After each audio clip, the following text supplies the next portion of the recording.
পূর্ব পশ্চিমে হচ্ছে আমাদের মুক্তিযুদ্ধ পরবর্তী সময়টা আসছিল। হ্যাঁ, তো এই প্রশ্নটা হচ্ছে তোমার 35তম বিসিএস আসছিল। তো এখানে আমরা দেখতে পাচ্ছি যেহেতু 69-এর গণ অভ্যুত্থান সরাসরি এটা উল্লেখ থাকতে পারে, আবার এভাবেও উল্লেখ থাকতে পারে যে মুক্তিযুদ্ধের পূর্বে বা তোমার যেহেতু 69, হ্যাঁ ওইভাবেও থাকতে পারে। চরিত্র হচ্ছে ওসমান আনোয়ার। আরেকটা হচ্ছে খোয়াবনামা, মহাকাব্যচিত্র উপন্যাস। অনেকগুলো ছোট ছোট খণ্ড খণ্ড বিষয় এখানে জুড়ে বিশাল একটা উপন্যাসের সৃষ্টি হয়েছে। হ্যাঁ, মহাকাব্যচিত্র, মহাকাব্য কেমন অনেক বড়, স্বর্গ মত্ত পাতাল ব্যাপী এর বিস্তৃতি। এখানেও আমরা দেখতে পাচ্ছি যে খোয়াবনামা উপন্যাস এর বিস্তৃতি কিন্তু ব্যাপক। এখানে অনেক বিষয় উঠে এসেছে, ফকির সন্ন্যাসী বিদ্রোহ বলো, তেভাগা আন্দোলন বিষয়বস্তু, আসামের ভূমিকম্প, সাম্প্রদায়িক দাঙ্গা, 50-এর মন্বন্তর, মানে সব বিষয়ই কিন্তু এখানে আমরা উঠে আসতে দেখছি। তো চরিত্র হচ্ছে তমিজ, তমিজের বাপ। পুরো উপন্যাসে তমিজের বাপই বলা হয়েছে, কোনো নাম এখানে ছিল না। আমরা সাধারণত মানে মায়েদের ক্ষেত্রে এটা দেখি, তাই না, যে অমুকের মা, সাধারণত মানে নামটা ডাকা হয় না মহিলাদের, ওই মা বা অমুকের বউ হিসেবেই থাকে। তো এখানে দেখতে পাচ্ছি তমিজের বাপ, ফকিরের নাতনি, ফুলজান, বৈকুণ্ঠ। আচ্ছা, এখন আসো আমরা একটু করে দেখি যে চিলেকোঠার সেপাই। এটার একটু আগে আমরা বললাম না, ওসমানের কথা বলেছি, আনোয়ারের কথা বলেছি। এখানে আরো কিছু চরিত্র আছে, যেমন হাড্ডি খিজির আছে। আমরা অনেক সময় কি দেখি, কিছু কিছু চরিত্র থাকে না, যে তোমার মানে যে কোনো আন্দোলনের ক্ষেত্রে তুমি দেখবা মানে যারা খুব নিম্নবিত্ত তারা কিন্তু শুরুতেই একদম নেমে যায়, তাই না? আর অনেকে আছে যে আমি আসলে কি করবো, আমি কি যাবো যাবো না এরকম। তো এই যে নায়ক ওসমান, সে হচ্ছে দেশ বিভাগের কারণে উদ্বাস্ত হয়ে ঢাকায় এসেছে। তার বাবা ঢাকায় ভারতে ছিল, সে কি আসলে বেঁচে আছে নাকি মারা গেছে সেটাও সে জানতো না। তো এখানে সে একটা চিলেকোঠায় বাসা নিয়েছিল, সেখানেই সে থাকতো। তো উপন্যাসের মূল যে ঘটনাবলী সেটার সাথে সরাসরি আবার সম্পৃক্ত নয়, কিন্তু শেষে সে আবার যোগ দিয়েছিল। তো এর মাধ্যমে কিন্তু আমরা মানে মধ্যবিত্ত যে চরিত্রগুলো সেগুলো কিছুটা আমরা দেখতে পাই। আবার যে হাড্ডি খিজির, সে একজন তোমার একদম মানে প্রান্তের মানুষ যারা, তারা কিন্তু সরাসরি কি অংশগ্রহণ করতে আমরা শুরুতেই দেখি। মুক্তিযুদ্ধ বলো বা যেখানে মুক্তিযুদ্ধেও আমরা কিন্তু দেখি অনেক লেখক সহ আরো অনেকেই তোমার কলকাতায় ছিলেন সেই সময়ে। তো এখানে দেখো এই, তাহলে যদি প্রশ্ন আসে যে চরিত্র, চরিত্র থেকে যদি একটা দুটো মাঝে মধ্যে প্রশ্ন আসে, রবীন্দ্রনাথ ঠাকুর থেকে আসতে দেখছি আমরা বারবার। তো এখানে যেহেতু এটা দুটো গুরুত্বপূর্ণ উপন্যাস, চরিত্রগুলোর নাম আমরা মনে রাখবো, ওসমান আনোয়ার, তারপর হচ্ছে হাড্ডি খিজির, তারপর হচ্ছে তোমার কি ধরনের উপন্যাস বা প্রেক্ষাপট কি, 69-এর গণ অভ্যুত্থান। খোয়াবনামা, এটার বিলের নামটা একটু মনে রাখা দরকার। এটা হচ্ছে কাতলাহার বিল নামের একটা বিল। এই উপন্যাসের পুরা উপন্যাস জুড়ে হচ্ছে এই বিলের দুই পাশের মানে দুই গ্রামের মানুষের কথা এখানে বলা হয়েছে। একটা বিশাল প্রেক্ষাপট যেটা বলছিলাম, এখানে এই জনপদে প্রাচীনকাল থেকে চলে আসা ফকির সন্ন্যাসী বিদ্রোহ বলো, তারপর হচ্ছে তোমার জোতদারি সমাজ ব্যবস্থা, তেভাগা আন্দোলন, তেভাগা মানে কি 3 ভাগ। ইলা মিত্র হচ্ছে এটার কি ছিল, তোমার নেত্রী ছিল। আগে যখন ফসল ভাগ করা হতো, ফসল ধরো আমার জমি, আমি আরেকজন চাষ করলো, আমি কিছুই করলাম না, জাস্ট বসে থাকলাম। আরেকজন চাষ করলো, সে এত কষ্ট করলো, শুধু আমার জমি বলে আমি কি পেলাম, আমি অর্ধেক পেয়ে গেলাম আর সে অর্ধেক পেয়ে গেল। পরবর্তীতে এটা নিয়ে আন্দোলন হয়, যেটা হচ্ছে তেভাগা আন্দোলন, 3 ভাগ। এই তেভাগা আন্দোলন হচ্ছে তোমার কৃষক কয় ভাগ পাবে, 2 ভাগ পাবে। দেশভাগ ও মুসলিম লীগের রাজনীতি, হিন্দু মুসলিম সাম্প্রদায়িক সম্পর্ক, এগুলো সবগুলোই হচ্ছে এই উপন্যাসের উপজীব্য। তারপর 50-এর মন্বন্তর, সাম্প্রদায়িক দাঙ্গা। এখন আসলে যদি প্রশ্ন আসে যে কোন প্রেক্ষাপটে রচিত, তোমরা একটু খেয়াল করবা শেষের দিকে সবগুলো আছে কিনা। অনেক সময় এরকম থাকে, ধরো দেখা গেল তুমি শুধু ফকির সন্ন্যাসী বিদ্রোহ দেখলা কিংবা তেভাগা আন্দোলন দেখলা প্রথমটাতে, সাথে সাথে সেটা দিয়ে দিলা, কিন্তু দেখা গেল আসামের ভূমিকম্প, সাম্প্রদায়িক দাঙ্গা সবগুলোই এখানে আছে, লাস্টে লেখা আছে সবগুলো। তাহলে অবশ্যই কি সবগুলো হবে। মাথা পরীক্ষার সময় অনেক সময় ঠিক থাকে না, একটু ঠিক রাখতে হবে আর কি। হ্যাঁ, তো এখানে আসলে যেটা বলছিলাম, যেহেতু খোয়াব, খোয়াব মানে তো জানো, খোয়াব মানে হচ্ছে স্বপ্ন। তো এইখানে উপন্যাসের যারা আছে তোমার নায়ক বা উপন্যাসের যারা চরিত্র, তারা সবাই কি দেখে, স্বপ্ন দেখে। কেউ স্বপ্ন দেখে যে আরো ভূসম্পত্তির মালিক হবে, কেউ স্বপ্ন দেখে যে একটা স্বাধীন পাকিস্তান হবে, কেউ এক টুকরো জমির স্বপ্ন দেখে। হ্যাঁ, এই যে স্বপ্নগুলো, এই স্বপ্নগুলো নিয়েই কি তোমার এই খোয়াবনামা একটা বিশাল প্রেক্ষাপট, তোমার একটা মহাকাব্য চিত্র উপন্যাস, দুটোই যেহেতু বেশি বড় প্রেক্ষাপটের ছোট গল্প সংকলন। অন্য ঘরে অন্য স্বর। তো যখন আখতারুজ্জামান ইলিয়াস গল্প লিখছিল, প্রথমে কি সবাই চেনে? প্রথমে আসলে সবাই চেনে না, তাই না? মানুষ যখন লেখালেখি শুরু করে, তো সে যখন গল্প লিখছিল, গল্প হচ্ছে কেউ প্রকাশ করছিল না। পরে একজন মানে খুব অত বেশি পরিচিত কেউ না, একজন হচ্ছে তার এই গল্পগুলো ছাপায়। এখানে কয়টা ৬-৭টা মেবি গল্প ছিল। তো গল্প এই অন্য ঘরে অন্য শহর গল্পগ্রন্থ যখন ছাপানো হয় দেখা যায় তেমন কেউ কিনে নাই। তো কিনে নাই, এগুলো হচ্ছে পরিচিত যারা ছিল তাদেরকে হচ্ছে বিলি করে দিতে হয়েছে। তো যাই হোক, তখন দেখা গেছে সৈয়দ শামসুল হক এবং হাসান আজিজুল হক এরা তখন মানে বিভিন্ন ওই যে তোমার সভা টভা হয় না সাহিত্য নিয়ে, তখন বলতো যে এ খুব ভালো লেখক, আপনারা পড়বেন এরকম। তো এরপর হচ্ছে খোয়ারি, দুধে উৎপাত, দোজকের ওম, জাল স্বপ্ন, স্বপ্নের জাল, এগুলো হচ্ছে ছোট গল্প গ্রন্থ। হ্যাঁ, এই গল্পগুলোর মধ্যে কি এক একটাতে আরো কয়েকটা করে গল্প আছে।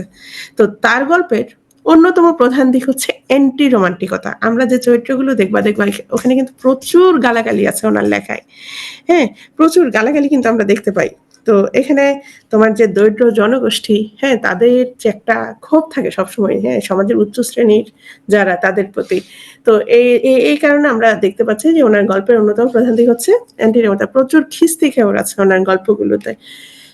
তো অন্য ঘরে অন্য স্বর, এটা তো বললাম, এটা হচ্ছে প্রথম প্রকাশিত গ্রন্থ। জাস্ট নামটা মনে রাখলে হবে, আর কিচ্ছু লাগবে না, জাস্ট নামটা মনে রাখবো। অন্য ঘরে অন্য স্বর, জাল স্বপ্ন, স্বপ্নের জাল, এটা হচ্ছে ওনার গল্প গ্রন্থ। একই সাথে একটা গল্পও আছে। এখানে হচ্ছে তোমার স্বাধীনতার পূর্ববর্তী সময়, চলমান প্রেক্ষাপট, একই সাথে স্বাধীনতার পরবর্তী যে বিধ্বস্ত বাংলা, এই বিষয়ে ছবিগুলো উঠে এসেছে। খন্ড খন্ড কাহিনী, যুদ্ধের সময়, যুদ্ধের পরবর্তী সময়ে এক শ্রেণীর সুবিধাভোগী মানুষ কিন্তু কি শোষণ চালাতে শুরু করে। হ্যাঁ, এই বিষয়গুলো হচ্ছে এখানে তুলে এসছে। এখানে আমাদের নাম বা তোমার গল্পের চরিত্র দরকার নাই, জাস্ট কি গল্প, কার গল্প, কোন বিষয়টা এখানে উঠে এসেছে, যেহেতু যুদ্ধ আছে, মুক্তিযুদ্ধ, সেটা একটু মনে রাখতে হবে।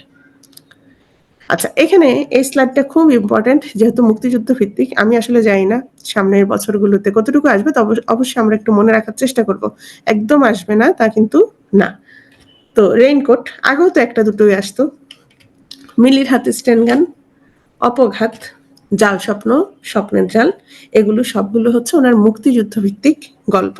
এই স্লাইডটা খুব ভালোভাবে কি করতে হবে, সরি, স্লাইডটা হচ্ছে খুব ভালোভাবে মনে রাখতে হবে। রেইনকোট, মিলির হাতে স্টেনগান, অপঘাত, আর হচ্ছে জাল স্বপ্ন, স্বপ্নের জাল। এখানে ওনার অনেকগুলো ছোট গল্পের নাম দেওয়া আছে, তোমরা জাস্ট এইটা একটু মনে রাখবা। আর এটা একটা বার চোখ বুলাই রাখবা। এখানে ধরো ফেরারি, দুধে ভাতে উৎপাত, হ্যাঁ, তারপর হচ্ছে নিরুদ্দেশ যাত্রা, এগুলো একটু মনে রাখবো। অন্য ঘরে অন্য স্বর, এগুলো তো দেখছো অলরেডি। প্রবন্ধ সংকলন, সংস্কৃতির ভাঙা সেতু। তো এটা দেখলে ওই যে মানে আমার একটা স্টুডেন্ট ছিল, তো ও বলতো, ম্যাডাম জানেন এটা আমি কিভাবে মনে রাখি? তো আমি বলতাম কিভাবে? বলতো আখতারুজ্জামান ইলিয়াসের যেহেতু একটা পা কেটে ফেলছিল, আসলে এটা যে যেভাবে মনে রাখে আর কি। হ্যাঁ, তো আমি ভাবতাম যে ওনার একটা পা নাই বা ভাঙা, তো সেই হিসাবে মনে রাখতাম যে সংস্কৃতির ভাঙা সেতু। এটা হচ্ছে তুমি যখন মানে সংস্কৃতি উল্টো পথে চলবা, তখন যে মানে সমস্যাগুলো, যে অসঙ্গতিগুলো মানে শুরু হবে, সেই বিষয়টাকে সে এখানে তুলে ধরেছেন। লেখক খুব সহজ করে বাংলা সংস্কৃতিকে জানাতে এবং তার উল্টো পথে চলার নানা অসঙ্গতিকে এই মানে প্রবন্ধতে তুলে ধরেছেন। এখানে হচ্ছে টোটাল 22টা প্রবন্ধ আছে এই সংস্কৃতির ভাঙা সেতুতে। 22টা প্রবন্ধ আছে, ঠিক আছে? নামটা মনে রাখতে হবে। তাহলে আমরা যেটা পড়লাম, আখতারুজ্জামান ইলিয়াস সম্পর্কে দেখলাম। আচ্ছা, তিনি কিন্তু মানে তার রচনায় কিন্তু আমরা কোন, যদি বলে যে মানে কোন এলাকার আমরা বিষয়গুলো দেখতে পাই বা কোন এলাকার জীবন আমরা দেখতে পাই, মানুষের জীবন, সেটা হচ্ছে পুরানো ঢাকার মানুষের জীবনগুলো কিন্তু আমরা দেখতে পাচ্ছি ওনার যে চরিত্রগুলো কিংবা যে রচনাগুলো, ঠিক আছে? তো আমরা একটু দেখি। ওনার নাম ছিল মঞ্জু। ওনার জন্ম হচ্ছে তোমার গাইবান্ধার গটিয়া গ্রামে, আর পৈতৃক নিবাস হচ্ছে চেলুপাড়া, বগুড়া। ওনার দুটো উপন্যাস, মহাকাব্যিক উপন্যাস, বিশাল বড় প্রেক্ষাপটে রচিত, চিলেকোঠার সেপাই আর হচ্ছে খোয়াবনামা। চিলেকোঠার সেপাই হচ্ছে প্রেক্ষাপট 69-এর গণ অভ্যুত্থান, আর খোয়াবনামা হচ্ছে অনেক বড়। এখানে তোমার ফকির সন্ন্যাসী বিদ্রোহ, তেভাগা আন্দোলন, আসামের ভূমিকম্প, সাম্প্রদায়িক দাঙ্গা, 50-এর মন্বন্তর, এই বিষয়গুলি উঠে এসেছে। প্রবন্ধ গ্রন্থ হচ্ছে একটা, সেটা হচ্ছে সংস্কৃতির ভাঙা সেতু। আর অনেকগুলো গল্প মনে রাখতে বলছিলাম, বিশেষ করে মুক্তিযুদ্ধ ভিত্তিক যে গল্পগুলো, রেইনকোট, মিলির হাতে স্টেনগান, জাল স্বপ্ন, স্বপ্নের জাল, যেখানে তোমার মুক্তিযুদ্ধের আগের, পরের এবং মুক্তিযুদ্ধ সময়কালীন তোমার কথা উঠে এসেছে, আর হচ্ছে অপঘাত। ঠিক আছে, তারপর আসো আলাউদ্দিন আল আজাদ। উনি চিটং ভার্সিটির টিচার ছিলেন। এর আগে আরো অনেক জায়গায় পড়াশোনা করেছেন, পিএইচডি করেছিলেন হচ্ছে ঈশ্বরচন্দ্র গুপ্তের উপরে। হ্যাঁ, বেশ মানে খুব সৃষ্টিশীল একজন মানুষ এবং সব্যসাচী লেখক বলা হয়। তো সব্যসাচী লেখক কিন্তু আমরা রবীন্দ্রনাথের পরে তোমার বুদ্ধদেব বসুর কথা বলেছিলাম, এরপরে এখন আসছি আমরা আলাউদ্দিন আল আজাদ। একই সাথে নাটক, উপন্যাস, প্রবন্ধ, হ্যাঁ, কবিতা সবকিছু লিখেছেন এবং মোটামুটি খুব খ্যাতি লাভ করেছিলেন। ওনার জন্ম হচ্ছে নরসিংদী জেলার রায়পুরা থানার রামনগর গ্রামে, মৃত্যু হচ্ছে 3 জুলাই। তো সৃষ্টিশীল ও সব্যসাচী লেখক আলাউদ্দিন আল আজাদ 50 দশকের কবি, কথাশিল্পী, নাট্যকার, ঔপন্যাসিক, কবি, প্রাবন্ধিক হিসেবে তিনি পরিচিত। যখন তোমার কি বলে ভাষা আন্দোলন হলো, তখন তিনি ঢাকা ভার্সিটিতে পড়তেন বাংলা বিভাগে, মাত্র সেকেন্ড ইয়ারে পড়তেন। তো প্রথম যে শহীদ মিনারটা তোমার নির্মাণ করা হয়, সেটা যখন ভেঙে দেয় পাকিস্তানি শাসক গোষ্ঠী, তখন তিনি একটা কবিতা লিখেন, তখন মাত্র সেকেন্ড ইয়ারে। সেটা খুব মানে খ্যাতি লাভ করেছিল এবং আমাদের একটা তোমার পরীক্ষায়ও আসছিল। তো মুক্তিযুদ্ধের উপর লেখা ওনার প্রবন্ধ হচ্ছে ফেরারি ডায়েরি। এই প্রশ্নগুলো মানে অনেকে একটু ভুল করে ফেলে যে ফেরারি ডায়েরি, 71-এর ডায়েরি, 71-এর দিনগুলি কোনটাকার? ফেরারি ডায়েরি হচ্ছে প্রবন্ধ, এটা হচ্ছে আলাউদ্দিন আল আজাদ। 71-এর ডায়েরি এটা হচ্ছে সুফিয়া কামালের, আর হচ্ছে 71-এর দিনগুলি এটা হচ্ছে তোমার জাহানারা ইমামের। আচ্ছা, তো মুক্তিযুদ্ধ এই স্লাইডটা পুরোটাই হচ্ছে মুক্তিযুদ্ধের উপরে। হ্যাঁ, মুক্তিযুদ্ধের উপর লেখা ফেরারি ডায়েরি অলরেডি পড়েছি। নরকে লাল গোলাপ এটা হচ্ছে মুক্তিযুদ্ধ ভিত্তিক নাটক। প্রথম কাব্যগ্রন্থ মানচিত্র, যেটা একটু আগে বললাম, কাব্যগ্রন্থের কথা বলিনি, আমি আসলে কবিতার কথা বলেছিলাম। এই মানচিত্র কাব্যের একটা বিখ্যাত কবিতা হচ্ছে স্মৃতিস্তম্ভ, যেটা হচ্ছে ভাষা আন্দোলনের প্রেক্ষাপটে রচিত। এটা আসছিল। হ্যাঁ, তারপরে মনে রাখো তুমি কাব্যগ্রন্থ সহ মনে রাখো মানচিত্র আর হচ্ছে স্মৃতিস্তম্ভ। আচ্ছা, স্মৃতিস্তম্ভ তাহলে বোঝা যায় না, নামটা দেখলে কিন্তু বোঝা যায়। তাহলে কি নিয়ে? এই যে তোমার শহীদ মিনার নিয়ে। তো দেখা গেছে যে মানচিত্র স্মৃতিস্তম্ভ কখন 26 ফেব্রুয়ারি 1952 সালে পাকিস্তানি পুলিশ যখন শহীদ মিনার ভেঙে ফেলে, তখন তিনি এই কবিতাটা লিখেন। তখন তিনি মাত্র সেকেন্ড ইয়ারের ছেলে ছিলেন, সেকেন্ড ইয়ারের স্টুডেন্ট ছিলেন। কাব্যগ্রন্থ আমরা দেখি, মানচিত্র এটা অলরেডি পড়েছি, এবং এটার হচ্ছে কি স্মৃতিস্তম্ভ বিখ্যাত। ভোরের নদীর মোহনায় জাগরণ, লেলিহান পাণ্ডুলিপি, এগুলো একটাও লাগবে না, কখনো আসতে তেমন দেখা যায় নাই। কবিতা, স্মৃতিস্তম্ভ, এপিটাফ, স্বাধীনতা, এগুলো মনে রাখবা। জেগে আছি এটা হচ্ছে ওনার প্রথম গল্প গ্রন্থ। ধানকন্যা, মৃগনাভি, উজান তরঙ্গে ওনার গল্প বেশ সুন্দর। হ্যাঁ, ওনার গল্পগুলো ভালোই লাগে। আমরা যখন অনার্স ফার্স্ট ইয়ারে ছিলাম, একদম ফার্স্ট ইয়ারেই পাঠ্য ছিল ওনার গল্পগুলো, শ্রেষ্ঠ গল্প যেগুলো। উল্লেখযোগ্য গল্পে যে বৃষ্টি, সমতল, কবি, মৃগনাভি, পরী, জমা খরচ, বাঘিনী। উপন্যাস, উপন্যাস খুবই গুরুত্বপূর্ণ। আমি এখন পর্যন্ত যেগুলো পড়াইছি, আমি বলবো যে ডক্টর আলাউদ্দিন আল আজাদের উপন্যাসগুলো অবশ্যই মনে রাখার চেষ্টা করবে। বেশিরভাগ সময় এগুলো থেকে প্রশ্ন আসতে দেখা গেছে। প্রথমে আসি 23 নম্বর দোলচিত্র। এটা হচ্ছে ওনার প্রথম উপন্যাস, একটা মনস্তাত্ত্বিক উপন্যাস। এই উপন্যাসের যে নায়ক জাহেদ, জাহেদ হচ্ছে বিয়ে করে হচ্ছে তোমার ছবি নামের একটা মেয়েকে। এখন সে হচ্ছে আবার তোমার ছবি আঁকে আর কি, যে 23 নম্বর তৈলচিত্র। তো সে হচ্ছে ছবি আঁকতো। ছবিকে বিয়ে করার পর সে বুঝতে পারে যে ছবির আগে কোনো না কোনো ভাবে একটা মানে বেবি হয়েছিল না, আসলে সে হচ্ছে তোমার ধর্ষিত হয়েছিল। তখন সে মানে সন্তান ধারণ করে ফেলে এবং সেটা কোনো না কোনো ভাবে তোমার নষ্ট করে ফেলে বা অপারেশন করতে হয়, এই ধরনের একটা চিহ্ন সে দেখতে পায়। তখন সে খুব চিন্তা করে সে কি মানে, ও এর মধ্যে আবার তার স্ত্রী কিন্তু তখন সন্তান সম্ভবা। তো চিন্তা করে যে সে আসলে কি করবে, মানে তার স্ত্রীর সাথে কি সম্পর্ক রাখবে নাকি রাখবে না, রাখবে না। এই যে একটা মনস্তাত্ত্বিক দ্বন্দ্ব, এটা কিন্তু কি মনস্তাত্ত্বিক উপন্যাস বলছে। এই যে একটা দ্বন্দ্ব, তার স্ত্রীর সাথে সম্পর্ক রাখবে কি রাখবে না।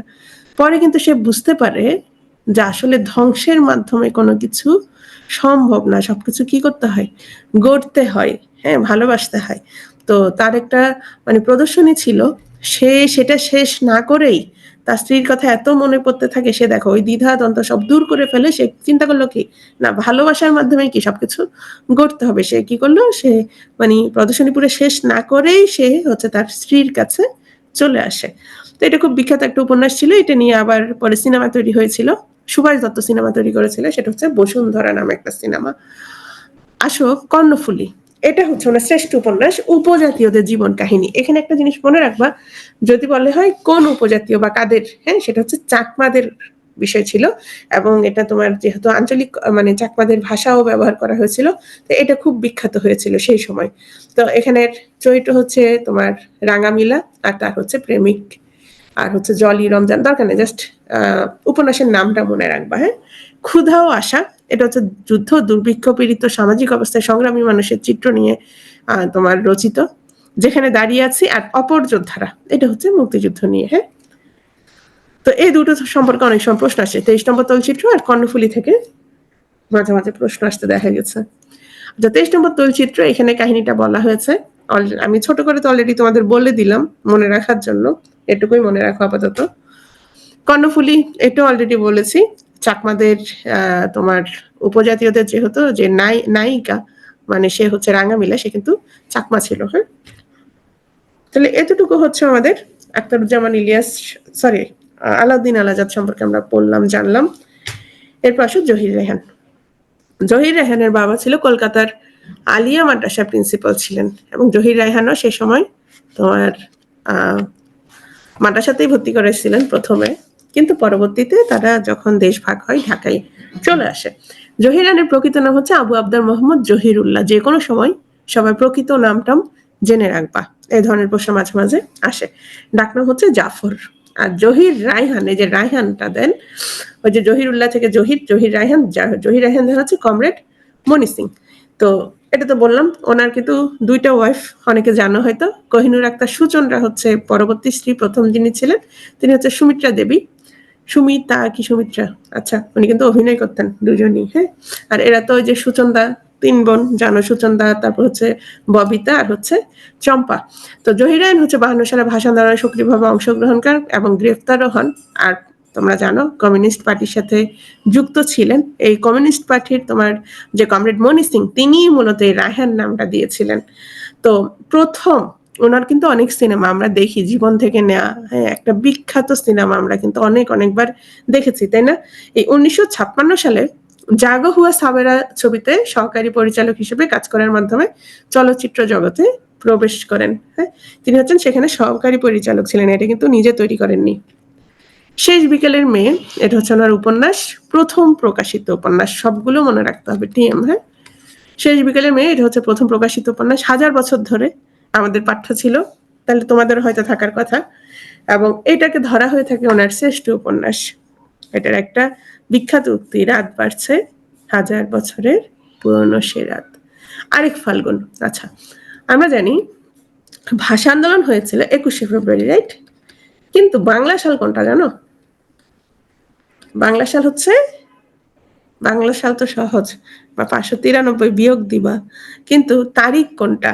সাল তো বের করতে পারবা, তারিখ হচ্ছে 8ই ফাল্গুন। তারিখ হচ্ছে কি 8ই ফাল্গুন। হ্যাঁ, এই যে তাহলে 8ই ফাল্গুন যেহেতু আরেক ফাল্গুন, তার মানে এই ভাষা আন্দোলনের কয়েক বছর পরের কথা নিয়ে একটা প্রেক্ষাপটে এই তোমার উপন্যাসটা তৈরি করা হয়েছে। তাহলে এটা হচ্ছে ভাষা আন্দোলনের উপর রচিত প্রথম উপন্যাস, ভাষা আন্দোলনের উপর রচিত প্রথম উপন্যাস, মনে রাখতে হবে। যেটা হচ্ছে মুনিম, আসাদ, রসুল, হ্যাঁ, সালমা, বরফ গলা নদী, ওনার উপন্যাস কয়েকটি মৃত্যু, আর হচ্ছে 21শে ফেব্রুয়ারি। ওনার 21শে ফেব্রুয়ারি নিয়ে, অর্থাৎ ভাষা আন্দোলন নিয়ে একটা সিনেমা তৈরি করার খুব ইচ্ছা ছিল। উপন্যাস লিখেছিলেন, সেই কারণেই এই 21শে ফেব্রুয়ারি উপন্যাসটা লিখেছিলেন। উনি সিনেমা করবেন ভেবেছিলেন, কিন্তু পরবর্তীতে আমরা যে সিনেমাটার কথা একটু আগে বললাম, জীবন থেকে নেয়া, সেই সিনেমাতেই তিনি ভাষা আন্দোলনের প্রেক্ষাপটটা যোগ করে দেন। 21শে ফেব্রুয়ারি কিন্তু সেই উদ্দেশ্যে লিখছিলেন যে সিনেমা তৈরি করবেন। তো আরেক ফাল্গুন যেটা বলেছিলাম, এটা হচ্ছে তোমার 1955 সালে যখন 21শে ফেব্রুয়ারি পালন করতে যায় তোমার স্টুডেন্টরা, তো সেখানে দেখা যায় পাকিস্তানি শাসক গোষ্ঠী তোমার বাধা দেয়। এই যে বাধা দেয়, শুধু যে বাধা দেয় না, তাদেরকে আবার কি করে, তোমার গুলি চালে আন্দোলনকারীদের গ্রেফতার করে, এবং আন্দোলনকারীদের গ্রেফতার করে হচ্ছে জেলে নিয়ে যায়। এখন যে তো আন্দোলনকারীর সংখ্যা তো বেশি, তো জেলে যখন নিয়ে যায়, তাদের নাম যখন ডাকতে থাকে, ডাকতে ডাকতে একজন ডেপুটি জেলার অনেক হাঁপিয়ে উঠে, একসময় বিরক্তির সাথে বলে, অত ছেলেকে জায়গা দেব কোথায়, জেলখানা তো ভর্তি হয়ে গেছে। তো এই কথা শুনে যে রসুল চরিত্রের যে ছেলেটা, সে বলে যে জেলখানা আরো বারান সাহেব, এত ছোট জেলখানায় হবে না। তো আরো একজন বলে ওঠে, এতেই ঘাবড়ে গেলেন নাকি, আসছে ফাল্গুনে আমরা দ্বিগুণ হব। তার মানে পরবর্তী ফাল্গুন মানে আরো পরের বছর আমরা আস্তে আস্তে কি হবো, আমরা দ্বিগুণ হব। মজার বিষয় হচ্ছে যখন ফাল্গুন মাস আসে, তো প্রেমিক প্রেমিকারা আবার অনেকে স্ট্যাটাস দেয় নিজেদের ছবি দিয়ে, হ্যাঁ আসছে ফাল্গুনে আমরা কি হব, দ্বিগুণ হব। এই ভুলটা তোমরা কেউ আর করিও না। এটা হচ্ছে আসলে খুব, এইবার আন্দোলনে কিন্তু এটা খুব কি প্রাধান্য পেয়েছে। আমরা দেখেছি মানে দেয়ালে দেয়ালে লেখা, রাস্তায় লেখা, তাই না, আসছে ফাল্গুনে। আবার মানে বলা হচ্ছে যে আসছে ফাল্গুন কি কি অনেক সময় লাগবে, আমরা এখনই কি হব, দ্বিগুণ হব, দ্বিগুণের বেশি হব। হাজার বছর ধরে আমরা যেটা বলছিলাম, এটা হচ্ছে এই যে গ্রাম বাংলা জীবন জনপদের প্রতিপাদ্য, এটা তো আমরা সবার মোটামুটি পড়া আছে। আর চরিত্রগুলো হচ্ছে টুনি, মন্টু, মকবুল। এটা নিয়ে আবার তার স্ত্রী কোহিনূর আক্তার সুচন্দা একটা সিনেমা তৈরি করেছিল, তাই না, আমরা সবাই জানি। ওখানে হচ্ছে রিয়াজ, শশী এরা অভিনয় করছিল। তো মূলত একটা বই যখন পড়া হয়, ওই বইয়ের সাথে না আমাদের তো একটা মানে মনে মনে একটা কল্পনা থাকে, তাই না, আমরা যখন বই পড়ি যে এটা কেমন। তো অনেক সময় হয় কি সিনেমা দেখলে সিনেমার সাথে আর মিলানো যায় না। যেমন তোমার ড্যান ব্রাউনের দা ভিঞ্চি কোড যখন পড়ছিলাম একরকম অনুভূতি, কিন্তু সিনেমা যখন দেখছি তেমন ভালো লাগে নাই। 21শে ফেব্রুয়ারি, এটা হচ্ছে ভাষা আন্দোলনের পটভূমিতে রচিত, দেখলেই বোঝা যায়, নাম দেখলেই বোঝা যাবে।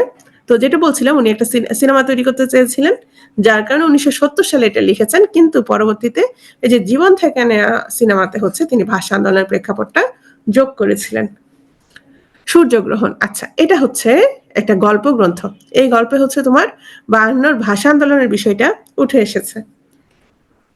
21-এর গল্প, এটাও কিন্তু আমরা জানি, এটাও হচ্ছে তোমার এই যে চরিত্র, প্রধান যে চরিত্র তপু, সে কি একটা বাস্তব চরিত্র ছিল বা জীবিত চরিত্র ছিল? না, সে কোনো জীবিত চরিত্র ছিল না। সে হচ্ছে মানে হঠাৎ ফিরে আসে 4 বছর পর।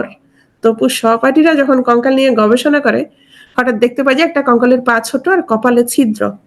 তখন সাথে সাথে তারা বুঝে ফেলে যে তপু তাদের মধ্যে আবার ফিরে এসেছে। কারণ হচ্ছে 1952 সালে যখন মিছিল হয়, সেই মিছিলে হচ্ছে তপু মারা যায়। তার একটা পা ছোট ছিল এবং তার কপালে হচ্ছে গুলি লেগেছিল, যার কারণে ওরা বুঝে যায় এটা হচ্ছে তপু। তো নামটা, চরিত্রটা মনে রাখবা। চলচ্চিত্র, সোনার কাজল কখনো আসেনি। কখনো আসেনি হচ্ছে ওনার প্রথম সিনেমা, জীবন থেকে নেয়া। এটা ভাষা আন্দোলন ভিত্তিক চলচ্চিত্র এবং এই সিনেমাতে প্রথম জাতীয় সঙ্গীত বাজানো হয়। আমাদের অনেকের পছন্দের সিনেমা, অনেক আগে দেখছি অবশ্য, এখন আর মনে নাই।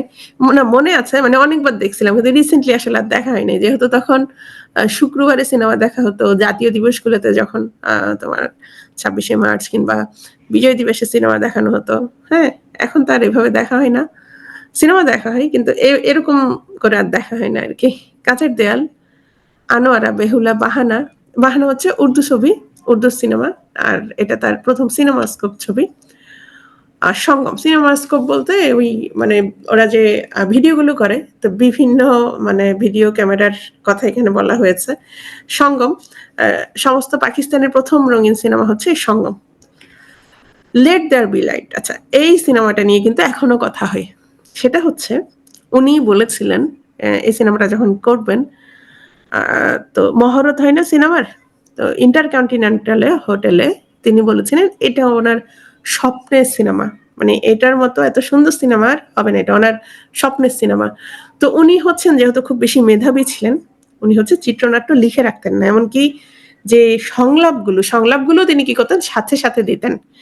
তো এই সিনেমাটা ছিল অসমাপ্ত, কারণ হচ্ছে তখন মানে 70-এর শেষের দিকে তিনি শুরু করেছিলেন, 70 সালের শেষের দিকে।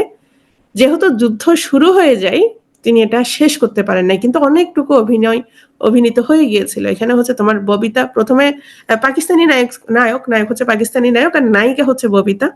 আরেকজনকে নেওয়ার কথা ছিল, কিন্তু পরবর্তীতে ববিতাকে নেওয়া হয়েছে। ববিতা তো ওনার হচ্ছে কি শালিকা হয়। তো দেখো, তো ববিতাকে যখন নেওয়া হয়, অনেকটুকু মোটামুটি হয়েও গেছিল, কিন্তু শেষ পর্যন্ত স্বাধীনতা যুদ্ধ শুরু হওয়ার কারণে এই সিনেমাটা শেষ করতে পারেন নাই। পরবর্তীতে সুচন্দা, তারপর অন্যান্যরা কিন্তু চাইছিলেন যে এটা শেষ করতে, কিন্তু এটা শেষ পর্যন্ত পারেন না। এটা একটা নির্বাক, ওই যে তোমার যেহেতু ভয়েস সংযোজন করে নাই, নির্বাক সিনেমা হিসেবে রয়ে গেছে। আর যেহেতু সংলাপটা ওনার মধ্যেই ছিল, কোনো কিছু লেখা ছিল না, তো সব মিলে মানে 55 মিনিটের মতো হবে এরকম বলা হয়েছে। যাই হোক, নামটা মনে রাখবা, লেট দেয়ার বি লাইট। মুক্তিযুদ্ধের প্রামাণ্য চিত্র, ডকুমেন্টারি, এগুলো কিন্তু সিনেমা না, মনে রাখবা। Stop genocide, state is born, এগুলো হচ্ছে তোমার জহির রায়হানের। মুনির চৌধুরী। আচ্ছা, জহির রায়হানের মৃত্যুর কথাটা বলা হয়নি। জহির রায়হান কিন্তু কলকাতায় ছিলেন যখন যুদ্ধ হয়েছিল। পরবর্তীতে দেশ স্বাধীন হয়ে তোমার বিজয় লাভ করে 16 ডিসেম্বর, উনি 17 ডিসেম্বর হচ্ছে চলে আসেন। এখন ওনার যে বড় ভাই শহীদুল্লাহ কায়সার, উনি তো তোমার বুদ্ধিজীবী, তো ওনাকে যেহেতু নিয়ে চলে যাওয়া হয়েছে, পরবর্তীতে তিনি খবর পেয়েছিলেন যে হয়তো ওনার ভাই বেঁচে আছে বা ওখানে আছে। তো পরে মিরপুরে যখন যায় তখন সেখানে সংঘর্ষ বাধে, তো শেষ পর্যন্ত তিনি আর ফিরে আসেন নাই, মেবি সেদিনই মারা গিয়েছিলেন। হ্যাঁ, ওনার লাশও আর পাওয়া যায় নাই। তারপর চলে আসছি কোথায়, মুনির চৌধুরী। মুনির চৌধুরীর জন্ম হচ্ছে 27 নভেম্বর 1925 সালে মানিকগঞ্জে, আর পৈতৃক নিবাস হচ্ছে নোয়াখালী। মুনির চৌধুরীর অনেক ভাই বোন ছিলেন, ভাই 13-14 ভাই বোন ছিলেন। ওনার কয়েকজনকে তোমরা চেনো, কবির চৌধুরী, তারপর হচ্ছে ফেরদৌসী মজুমদার। হ্যাঁ, ওনার ভাই বোন, ওনারা বিখ্যাত যারা। ওনার সম্পূর্ণ নাম হচ্ছে আবু নাইম মোহাম্মদ মুনির চৌধুরী। খুবই মেধাবী মানুষ ছিলেন। তোমার ইংরেজিতে পড়াশোনা করতেন, কিন্তু বাংলার টিচার ছিলেন ঢাকা ভার্সিটির। হ্যাঁ, তারপরে কয়েকবার জেলও খেটেছিলেন, রাজনীতির সাথে যুক্ত ছিলেন। তারপর যখন ভাষা আন্দোলন চলে তখনও কিন্তু তিনি জেলে ছিলেন, এবং জেলে থেকেই হচ্ছে তিনি কবর নাটকটা রচনা করেন। তো তিনি ছিলেন একজন বাঙালি শিক্ষাবিদ, নাট্যকার, সাহিত্য সমালোচক, ভাষা বিজ্ঞানী, মানে সবকিছু আর কি যেটা হওয়ার কথা। আর নিখোঁজ যেহেতু 14 ডিসেম্বর হয়েছে, বুঝতেই পারছো, শহীদ বুদ্ধিজীবী দিবস যেদিন, সেদিন হচ্ছে ওনাকে ধরে নিয়ে যাওয়া হয়, ওনার নিজ বাড়ি থেকেই ধরে নিয়ে যাওয়া হয়। মুনির অপটিমা, তিনি 1956 সালে বাংলা টাইপরাইটার নির্মাণ করেন যা মুনির অপটিমা নামে পরিচিত। এটা হচ্ছে উনি অনেকবার জার্মানি যান। হ্যাঁ, তো এইটা হচ্ছে ওনার এই মুনির অপটিমা। আর ভাষা আন্দোলনে অংশগ্রহণের জন্য তিনি 1952 থেকে 53 সালে কারাভোগ করেন। কারাভোগ কিন্তু এর আগেও একবার করেছিল। নাটক, ওনার সংলাপের জন্য উনি আসলে বিখ্যাত। ওনার নাটকগুলো আমরা দেখি, রক্তাক্ত প্রান্তর, এটা পাঠ্য ছিল, তাই না? রক্তাক্ত প্রান্তরের কাহিনীটা কোত্থেকে নেওয়া হয়েছে? আমি ওই দিন বলেছিলাম মহাশ্মশান থেকে নেওয়া হয়েছে, যেটা হচ্ছে পানিপথের তৃতীয় যুদ্ধ নিয়ে এই মানে প্রেক্ষাপটটা।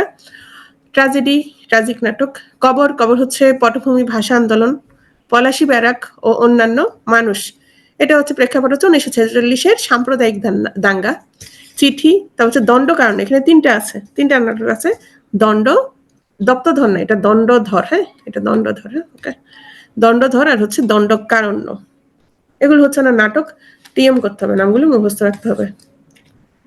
রক্তাক্ত প্রান্তর, রক্তাক্ত প্রান্তরের কাহিনী অলরেডি মানে আচ্ছা বলা হয় নাই না? রক্তাক্ত প্রান্তর তো তোমরা পড়েছো, জানো।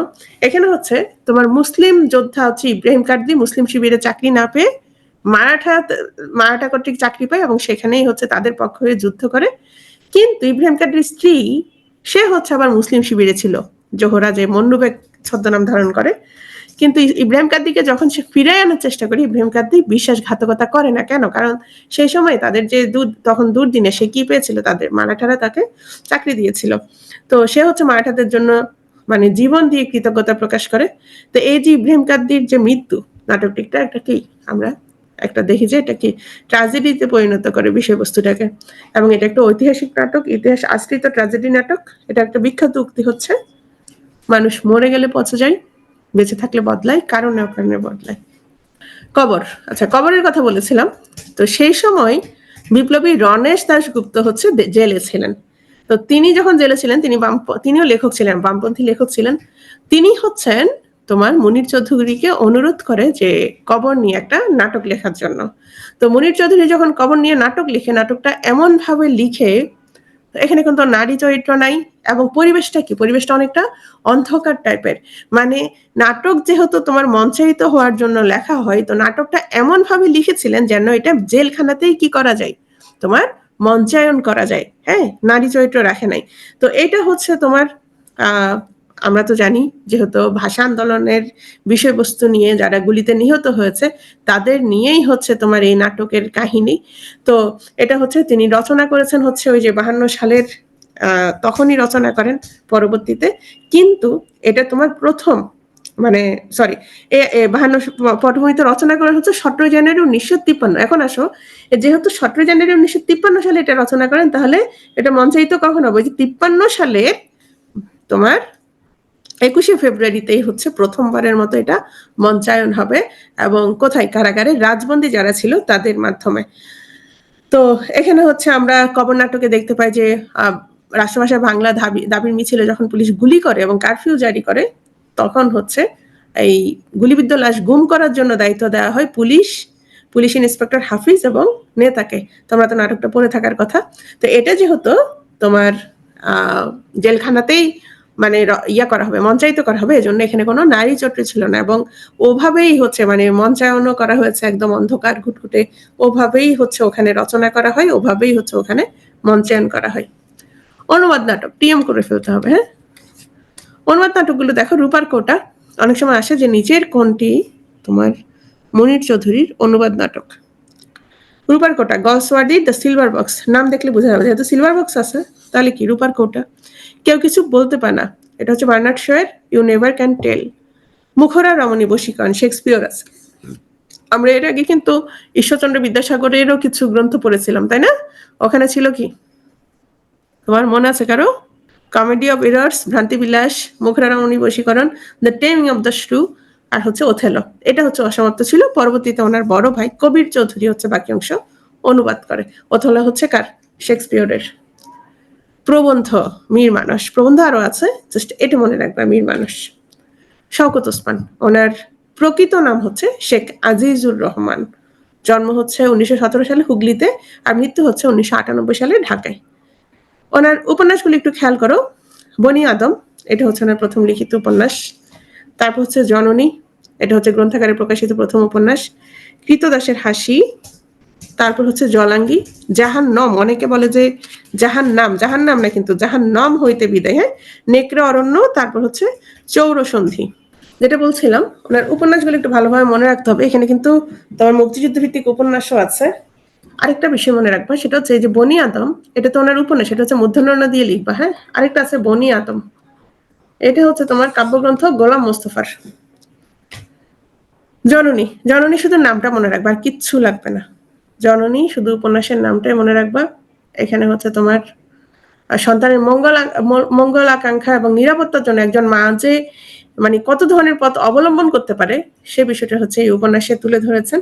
দরিয়া বিবি, আজহার, মোনাদি, এগুলো লাগবে না।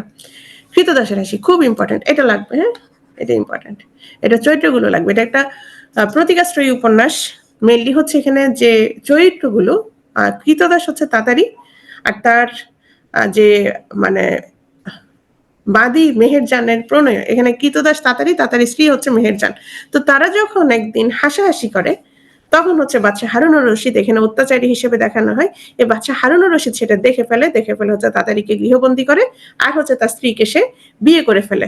তো এখানে যে তাতারি, তাতারি হচ্ছে বাঙালি জনতার প্রতীক, আর এই যে বাচ্চা হারুন, সে হচ্ছে আইয়ুব খানের প্রতীক।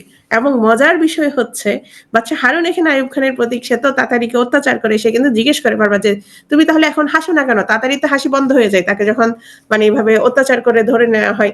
তখন তাতারিকে বারবার বলে তুমি হাসো না কেন, হাসো না কেন? তখন কিন্তু তাতারি একটা কথা বলে, সেটা হচ্ছে দিরহাম দৌলত দিয়ে কৃতদাস গোলাম কেনা চলে, কিন্তু বান্দি কেনা কি সম্ভব না। আচ্ছা, এখানে আসো। এখানে এই যে বাচ্চা হারুন আইয়ুব খানের প্রতীক, তারা কিন্তু এটা বুঝে নাই। মজার বিষয় হচ্ছে এই উপন্যাসের জন্য উল্টো তোমার শওকত ওসমানকে পুরস্কার দেওয়া হয়। এটা খুব মানে মজার বিষয় আর কি। তো যাই হোক, এখানে তাতারির হাসি হলো বাংলাদেশের প্রতীক, কারণ বাংলাদেশ তখন যে অবস্থায় ছিল, হ্যাঁ, পূর্ব পাকিস্তান বা পশ্চিম পাকিস্তান যেভাবে শোষণ করছিল, অত্যাচার করছিল, সেই সময়টাকেই মূলত এই উপন্যাসে প্রতীকাশ্রয়ে হচ্ছে তুলে ধরা হয়েছে। এবং তাতারি, মেহেরজান, বাদশা হারুন, এই চরিত্রগুলোর কথা একটু মনে রাখবা। এই বাদশা হারুন হচ্ছে এখানে তোমার তোমার কি বলে আইয়ুব খানের প্রতীক, এবং পাকিস্তানি মানে দের যে বিরূপ যে শাসনের যে সমালোচনা, সেটা হচ্ছে এই উপন্যাসে প্রতীকাশ্রয়ে সেটা তুলে ধরেছেন শওকত ওসমান। মুক্তিযুদ্ধ ভিত্তিক উপন্যাস জাহান্নাম হইতে বিদায়, এটা হচ্ছে তিনি তখন কলকাতায় ছিলেন, মানে অন্যান্যদের মতোই। তো কলকাতায় যখন ছিলেন তখন তাকে অনুরোধ করা হয় উপন্যাস লেখার জন্য। এই উপন্যাসটা হচ্ছে তখন তোমার প্রকাশিত হতে থাকে আর কি পত্রিকায়। এখন আসো, এখানে একটা বিষয় আছে, তাহলে কি এটা মুক্তিযুদ্ধ ভিত্তিক প্রথম উপন্যাস কিনা? এটা মুক্তিযুদ্ধ ভিত্তিক প্রথম উপন্যাস না। কারণ হচ্ছে এর আগেই হচ্ছে আনোয়ার পাশা লিখেন রাইফেল, রুটি, আওরাত। সেটা হচ্ছে একদম শুরু থেকেই লিখেন, মানে এই যে যুদ্ধ শুরু হয়েছে তোমার 26শে মার্চ, হ্যাঁ, 25শে মার্চ রাত থেকেই যে কাহিনী, একদম শুরু থেকেই তিনি যেহেতু ঢাকা ভার্সিটির টিচার ছিলেন আনোয়ার পাশা, শুরু থেকে একদম যা কিছু দেখেছেন সেটা উপন্যাসের আদলে সেটা তিনি লিখে ফেলেছেন। কিন্তু রাইফেলটি আওরাত হচ্ছে পরে প্রকাশিত হয়েছিল, আর জাহান্নাম হতে বিদায় ওই 71 সালেই হচ্ছে কি তোমার প্রকাশিত হতে থাকে। কিন্তু মানে শুরু থেকে যে লেখাটা বা একদম প্রথম উপন্যাস যদি আমরা বলে থাকি সেটা হচ্ছে রাইফেলটি আওরাত। তারপর 2 সৈনিক, নেকড়ে অরণ্য, জলাঙ্গি। আর ভাষান্দোলন ভিত্তিক উপন্যাস হচ্ছে আর্তনাদ। এই যে জাহান্নাম হইতে বিদায়, এটা কিন্তু জাহান্নাম না, হ্যাঁ জাহান্নাম একই জিনিস, জাহান্নাম জাহান্নাম। এই জাহান্নামের কথা যেটা বলা হচ্ছে এখানে, তিনি তো তখন কলকাতায় ছিলেন। এটা হচ্ছে মুক্তিযুদ্ধ ভিত্তিক প্রথম উপন্যাস, কিন্তু এটা প্রথম প্রকাশিত হয়েছে যেহেতু 1971 সালের লেখা। তো সেই সময় পটভূমি যেটা সেটা হচ্ছে এটা প্রবীণ শিক্ষক গাজী রহমানকে কেন্দ্র করেই হচ্ছে এই উপন্যাসের কাহিনী। আর অন্যান্য আরো অনেকগুলো চরিত্র আছে, এই গাজী রহমানের কথাটা একটু মনে রাখবা উপন্যাসের চরিত্র। এখানে কাহিনীটা আছে, কাহিনীটা একটু দেখে নিতে পারো।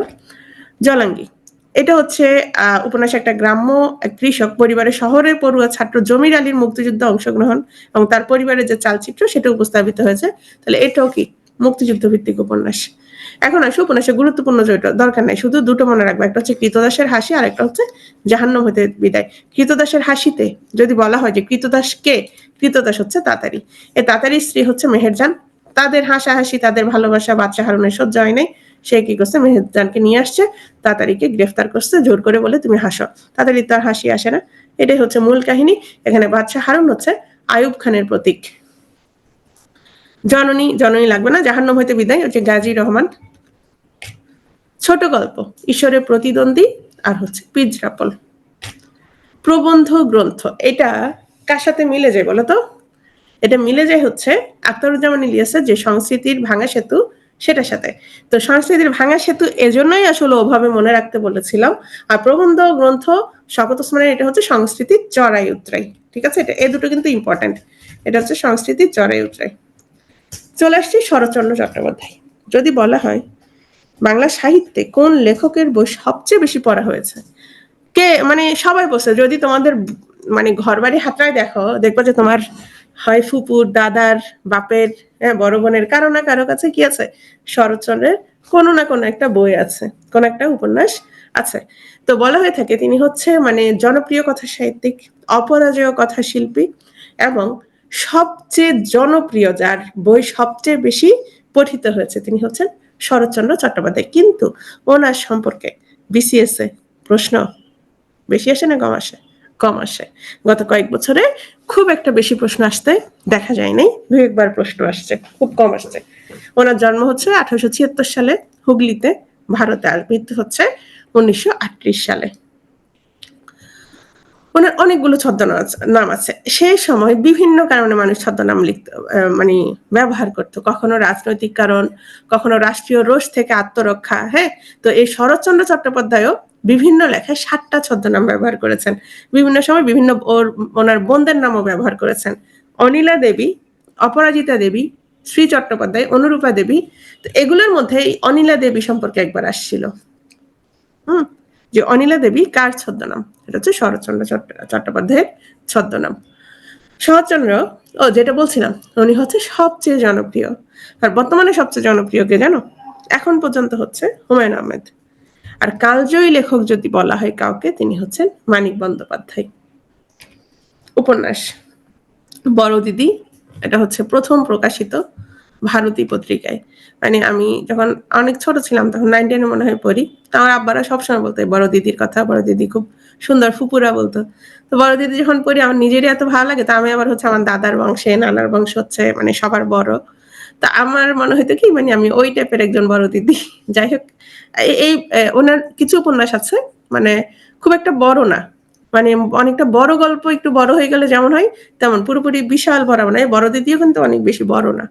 শ্রীকান্ত আসতে পারে, ওনার শ্রেষ্ঠ উপন্যাস, এটা আত্মজৈবনিক উপন্যাস, মানে কি ওনার নিজের জীবনের ছায়াটা এখানে পড়েছে, নিজের জীবনের কথা অন্য কোনো চরিত্রের মাধ্যমে সেটা তিনি তুলে ধরেছেন। এবং এই উপন্যাসের একটা শ্রেষ্ঠ কিশোর চরিত্র হচ্ছে ইন্দ্রনাথ। পথের দাবি, এটা হচ্ছে ওনার বাজেয়াপ্ত উপন্যাস। বিরাজপো, দেনা পাওনা, পরিণীতা, দত্তা। দেনা পাওনা হচ্ছে আবার ছোট গল্প আছে রবীন্দ্রনাথের। চরিত্রহীন, মেজদিদি, বৈকুণ্ঠের উল। তো শ্রীকান্ত, শ্রীকান্ত হচ্ছে ওনার আত্মজীবনীমূলক উপন্যাস বলেছে। চৈত্র, শ্রীকান্ত, রাজলক্ষ্মী, এই রাজলক্ষ্মী চরিত্রটা একবার মনে হয় আসছিল। ইন্দ্রনাথ, অভয়া, নাকি অভয়া আসছিল, এই দুটোর একটা চরিত্র আসছিল।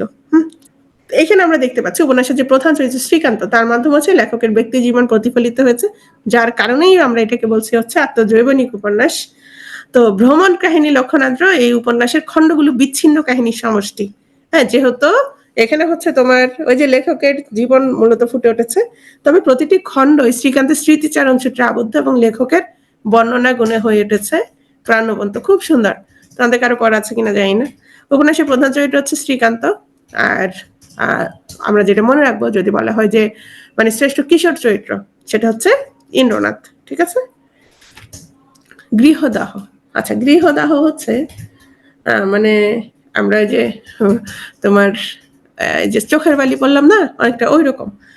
এটা হচ্ছে মহিম সুরেশ, এই দুজন হচ্ছে বন্ধু। আর হচ্ছে অচলা, অচলা হচ্ছে মহিমের স্ত্রী। এখন এই দুইজনের সাথে অচলার একবার মহিমের সম্পর্ক, একবার সুরেশের সাথে সম্পর্ক, একবার তারা এদিকে চলে যায় ওদিকে চলে যায়, এটাও আমাদের একদম অনার্সের শুরুতে পাঠ্য ছিল। তো এই যে তাদের যে ত্রিভুজ প্রেমের যে মনস্তাত্ত্বিক বিশ্লেষণ, সেটাই হচ্ছে গৃহদাহ উপন্যাসে উঠে এসেছে। আর শেষ পর্যন্ত তোমার অচলার যে দ্বৈত সত্তা, হ্যাঁ, এই যে দুজনের প্রতি যে তোমার টান, হ্যাঁ, এই বিষয়গুলো হচ্ছে এখানে বারবার উঠে এসছে। তো নামটা একটু মনে রাখবা, মহিম, সুরেশ আর হচ্ছে অচলা। চরিত্রহীন, এই চরিত্রহীন একটা কেন্দ্রীয় চরিত্র হচ্ছে উপেন্দ্র, এবং তাকে ঘিরেই মূলত উপন্যাসের কাহিনী আবর্তিত হয়েছে। আর এই উপন্যাসটা হচ্ছে বলা যায় তৎকালীন যে ভারতীয় বাঙালি সমাজ, হ্যাঁ, সেই তার প্রেক্ষাপটেই হচ্ছে রচিত। প্রথমে হচ্ছে কমেডি বা হাস্যরস দিয়ে শুরু হলো, শেষ পর্যন্ত এটা ট্র্যাজেডির মধ্য দিয়ে শেষ হয়। পথের দাবি, পথের দাবিতে যেহেতু তোমার ব্রিটিশ শাসনের তীব্র সমালোচনা করা হয়েছিল এবং সশস্ত্র বিপ্লবের প্রতি আন্তরিক সমর্থন দেওয়া হয়েছিল, তখন তোমার ব্রিটিশ সরকার এই উপন্যাসটা নিষিদ্ধ করে। এটা একটু মনে রাখবা, হ্যাঁ, পথের দাবি, যেহেতু দাবি আছে মনে রাখতে পারো, এটা হচ্ছে নিষিদ্ধ করা হয়েছে। এবং এখানে হচ্ছে তোমার চরিত্র হচ্ছে সব্যসাচী আর হচ্ছে ভারতী। সব্যসাচী হচ্ছে নায়ক আর ভারতী হচ্ছে তোমার উপন্যাসের নায়িকা। আচ্ছা, এখানে কিছু চরিত্র আছে, চরিত্রগুলি একটু চোখ বুলে রাখবা, যাদের পড়া আছে তারা মোটামুটি পারবা। আর যদি পড়া নাও থাকে অন্তত কয়েকটা চরিত্র খেয়াল করো, শ্রীকান্ত, দেবদাস, গৃহদাহ, পথের দাবি, হ্যাঁ, এই কয়েকটা চরিত্র উপন্যাসের মনে রাখবো। পথের দাবি, সব্যসাচী, ভারতী অলরেডি পড়েছি আমরা। বিখ্যাত ছোট গল্প চরিত্র মন্দির, অপর্ণা, অমরনাথ, শক্তিনাথ। বিলাসী, আমরা ইন্টারের পাঠ্য ছিল, বিলাসী, ন্যাড়া আর হচ্ছে মৃত্যুঞ্জয়। মহেশ, গফুর। আচ্ছা, মহেশ এখানে কি, কে বলতে পারবে?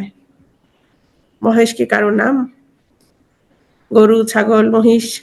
হ্যাঁ, মানুষের নাম না, গরুর নাম। গফুর, গফুরের মেয়ে হচ্ছে আমেনা আর হচ্ছে তর্করত্ন। অভাগীর স্বর্গ, এটাও ইন্টারে পাঠ্য আছে। যেগুলো ইন্টারে পাঠ্য আছে সেগুলো একটু মনে রাখতে পারলে ভালো। অভাগীর স্বর্গ, এই অভাগী একটা নারী, তার হচ্ছে ছেলে হচ্ছে এই কাঙালি। তো অভাগীর খুব ইচ্ছা থাকে, তখন সাধারণত তোমার যাদের উচ্চবর্ণের হিন্দু, তাদেরকে যখন মৃত্যু হয় খুব সুন্দর করে কি করা হয়, তাদেরকে মানে পোড়ানোর যে আয়োজনটা, এটা কিন্তু খুব সুন্দর করে করা হয়। এখন কিন্তু যারা নিম্ন বর্ণের তাদেরকে সাধারণত পুঁতে দেওয়া হয়।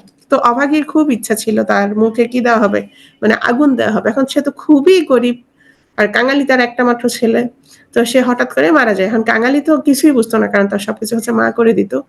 তো এই কাঙালি মানে দেখা যায় ওই একদিনেই সে মানে অনেক অভিজ্ঞতার সম্মুখীন হয়, দেখা যায় একদিনেই সে অনেক বড় হয়ে যায়। এই কাঙালি মানে অভাগীর যে স্বর্গ, মানে যখন কাঙালি গিয়ে পরে একটু করে আগুন দেয়, তো এই যে তোমার একটা ইয়া উঠে যায় না, মানে ধোঁয়ার মতো, তখন মনে হচ্ছে যে কি মা স্বর্গে যাচ্ছে, এরকম কিছু। নাটক ষোড়শী, এটা হচ্ছে দেনাপাওনা উপন্যাসের নাট্যরূপ। রমা, পল্লী সমাজ উপন্যাসের নাট্যরূপ। বিজয়া হচ্ছে দত্তা উপন্যাসের নাট্যরূপ। প্রবন্ধ, নারীর মূল্য, যেটা হচ্ছে অনিলা দেবী ছদ্মনামে লিখেছিলেন, যেটা আসছিল, হ্যাঁ, তরুণের বিদ্রোহ। এই যে হ্যান্ডসাম একটা মানুষের কাছে চলে আসছি, দেখতেই কত সুন্দর, কিন্তু খুব দুঃখজনক বিষয়, 1971 সালেই তিনি মারা গিয়েছেন। কে? সৈয়দ ওয়ালিউল্লাহ। প্রিলি বলো, রিটেন বলো, এমন কোনো পরীক্ষা নাই যেখানে ওনার থেকে প্রশ্ন আসে না বেশিরভাগ সময়। জন্ম হচ্ছে চট্টগ্রামের 16 শহরে। 1967 থেকে 71 সাল পর্যন্ত ইউনেস্কোর প্রোগ্রাম স্পেশালিস্ট ছিলেন এবং প্যারিসে মুক্তিযুদ্ধের পক্ষে প্রচারণা চালান। কিন্তু সেই বছরই মানে বিজয় দেখে যেতে পারেন, 1971 সালের 10 অক্টোবর তিনি প্যারিসে মারা যান। ওনার উপন্যাস লাল সালু, চাঁদের অমাবস্যা, কাঁদো নদী কাঁদো, 3টে উপন্যাস সম্পর্কে খুব ভালোভাবে জানবা, যদি পারো পড়বা। এখন তো সময় নাই, হ্যাঁ, অন্তত মানে কিছু একটু কাহিনীগুলো অন্তত ভালো করে পড়ে নিবা বড় করে। প্রথম আসলে লাল সালু। লাল সালু আমরা মোটামুটি সবার, আমার মনে হয় অন্তত ধারণা আছে বা পড়া আছে। এটা হচ্ছে মাজার কেন্দ্রিক ব্যবসা, কুসংস্কার, ধর্মীয় ভণ্ডামি। এই যে মসজিদ, সেই মূলত হচ্ছে একটা ধর্ম, সরি, ভণ্ড। হ্যাঁ, সে হচ্ছে হঠাৎ করে আসে, উড়ে এসে দূরে বসে একটা কবরকে কেন্দ্র করে সে হচ্ছে তার এই ভণ্ডামি শুরু করে। এবং আমাদের দেশে যেটা হয়, মানে এই যে লাল সালু, মানে এখনো মনে হয় যেন মানে বর্তমান প্রেক্ষাপটের জন্য কি একদম সত্য মনে হয়, তাই না, যেভাবে লিখেছেন। তো এখন আসো, এই উপন্যাসের ইংরেজি অনুবাদ আছে ট্রি উইদাউট রুটস, আর দ্য আরবরেসামস মায়ামে। কবির পত্নী অ্যান ম্যারি হচ্ছে এটা অনুবাদ করেছিলেন। আর এটা তো অলরেডি বললাম, উপন্যাসের কেন্দ্রীয় চরিত্র হচ্ছে মজিদ। সে হচ্ছে একটা ভাঙ্গা কবরকে মাজার হিসেবে প্রতিষ্ঠা করে। এবং যেটা হয় সাধারণত, মানে এই ধরনের মানুষগুলো একটু প্রভাব প্রতিপত্তি হলেই কি আরেকটা বউ নিয়ে আসে, জমিলা। কিন্তু জমিলা কিন্তু খুব চালাক ছিল, সে হচ্ছে প্রথমে মানে এগুলো কিন্তু মেনে নিত না, তার কর্মকাণ্ডগুলো প্রথম থেকে মেনে নিতে পারতো না, আর মজিদ তাকে বেঁধেও রাখে। কিন্তু গ্রামবাসী হচ্ছে কি মানে একটু কিছু ক্ষতি হলে কিছু হলে তার কাছে ছুটে আসতো, যেহেতু সে একটা ভণ্ড। তো এই হচ্ছে কাহিনী। লাল সালুর যে কেন্দ্রীয় চরিত্র মজিদ, নামগুলো মনে রাখবা, তার স্ত্রী হচ্ছে জমিলা। চাঁদের অমাবস্যা, এটা একটা মনস্তাত্ত্বিক অস্তিত্ববাদী উপন্যাস। সে আরেফ আলী, তারপরে কাদের, আরেফ আলী হচ্ছে এই যে কাদেরদের বাসে থাকতো। তো দেখা যেত সে হঠাৎ করে একদিন একটা মৃতদেহ দেখে এবং বুঝে যায় যে সেটা হচ্ছে তার ছোট কর্তা কাদের তাকে মেরে ফেলেছে। এখন সে তো দ্বিধান্বিত হলো, কিন্তু সে বিষয়টা বুঝতে পারে, এই যে হত্যা বিষয়টা যে ঘটলো, এই বিষয়টাই হচ্ছে তার মনের মধ্যে চিন্তা চেতনা আবর্তিত হইতে থাকে, যে সে কি আসলে জানাবে নাকি জানাবে না, জানাবে নাকি জানাবে না। এই যে মনোজাগতিক ক্রিয়া প্রতিক্রিয়া, এই যে এই যে এই ঘটনাকে মানে কেন্দ্র করে তার ভেতরের যে দ্বন্দ্ব, হ্যাঁ, যে মনস্তাত্ত্বিক বিষয়, আমরা কিন্তু কি বলেছি এটা একটা মনস্তাত্ত্বিক অস্তিত্ববাদী উপন্যাস। সে কি বলবে বলবো না, সে কিন্তু তার এখানে তার এখানে থাকাটা, এই যে সে যেহেতু ছোট বাড়ি মানে মানে তার এই যে কাদের, তাদের কাছে যেহেতু থাকতো, তাহলে আশ্রয়প্রাপ্ত ছিল, তাহলে সে কি আসলে বলবে না বা বলবে না, এই যে মনোজাগতিক যে ক্রিয়া প্রতিক্রিয়া, এই বিষয়গুলো নিয়ে হচ্ছে তোমার এই উপন্যাস। এবং এখানে এটাকে বলা হয় যে চেতনা প্রবাহ রীতি ধর্মীয় উপন্যাস, কারণ তার চৈতন্যে যে প্রবাহমানতা, যে বিষয়গুলো ঘটতেছে, এই যে চিন্তা চেতনা আবর্তিত হচ্ছে, এই কারণেই হচ্ছে এটা চেতনা প্রবাহ রীতি ধর্মী উপন্যাস।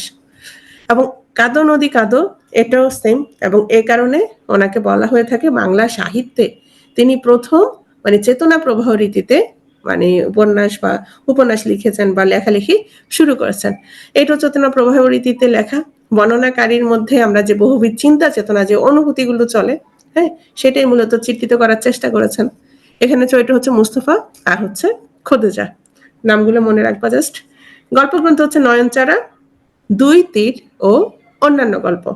আর 50-এর মন্বন্তর নিয়ে লেখা গল্প হচ্ছে মৃত্যুযাত্রা, নয়নচারা। প্রথম গল্প হঠাৎ আলোর ঝলকানি, এটা ঢাকা কলেজ ম্যাগাজিনে প্রকাশিত হয়েছিল। এইটা হচ্ছে ওনার গল্প, কিন্তু এই নামটা কি আমরা পেয়েছিলাম? এই নামটা আমরা পেয়েছিলাম কোথায় জানো? হঠাৎ আলোর ঝলকানি, এটা আমরা পেয়েছি বুদ্ধদেব বসুর প্রবন্ধ, তাই না? তারপর আসো নাটক, বহিপীর, তরঙ্গভঙ্গ, সুরঙ্গ। বহিপীর হচ্ছে আবার তোমার স্কুলে পাঠ্য ছিল 9-10-এ।